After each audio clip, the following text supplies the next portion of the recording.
మహారాష్ట్రలో మరత్వాడా ప్రాంతంలో బలహీన వర్గాలకు చెందిన బలమైన నేత గోపీనాథ్ ముండే 1949 డిసెంబరు 12న బీడ్ జిల్లాలోని నాత్రా గ్రామంలో ఆయన జన్మించారు. ముండేకు ముగ్గురు కుమార్తెలు. పేద కుటుంబంలో జన్మించిన ముండే కింది స్థాయి నుంచి కేంద్ర మంత్రి వరకు ఎదిగారు. దివంగత నేత ప్రమోద్ మహాజన్కు ఆయన బంధువు.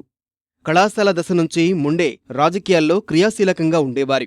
అప్పట్లో ఏబీవీపీ నేతగా పనిచేశారు.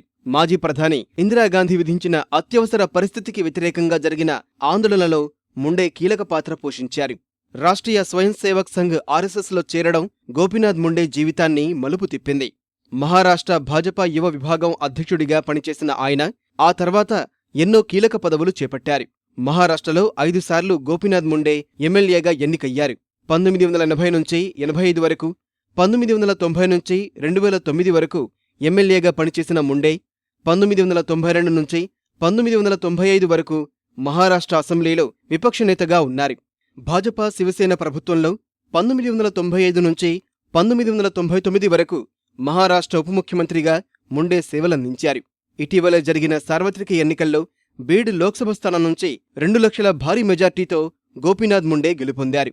మోడీ మంత్రివర్గంలో కీలకమైన గ్రామీణాభివృద్ధి మంత్రిగా బాధ్యతలు చేపట్టారు. ఈ ఏడాది జరగనున్న మహారాష్ట్ర అసెంబ్లీ ఎన్నికల్లో గోపీనాథ్ ముండేకు కీలక బాధ్యతలు అప్పగించాలని భాజపా భావించింది. ముఖ్యమంత్రి అభ్యర్థిగా కూడా ఆయన పేరు పరిశీలనలో ఉంది.